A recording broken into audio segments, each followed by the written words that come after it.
पासून मोहाच्या प्रपंचात फसून अनंत काळापर्यंत वाढवलेल्या संसाराच्या नाशाचे परम निमित्त म्हणजेच दशलक्षण महापर्व. आत्मतत्व जाणून घेणे याला दशलक्षण पर्व असे म्हणतात. अरे हो, पण या कोविड-19च्या संकटात आपण कशा मंदिरात जाणार? हा पर्व आपण कसा साजरा करणार? चला तर मग 23 ऑगस्ट व 1 सप्टेंबर या तारखांची नोंद करून घ्या. कारण श्री महावीर ब्रह्मचार्य आश्रम जैन गुरुकुल करंजनाड आपल्यासाठी आपल्याच घरी घेऊन येत आहे ही दशलक्षण महापर्व व ई-शिक्षण शिबिर.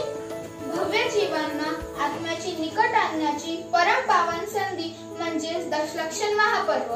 यामध्ये आपण पूजन, भक्ती विद्वानांचे प्रवचन, सांस्कृतिक कार्यक्रम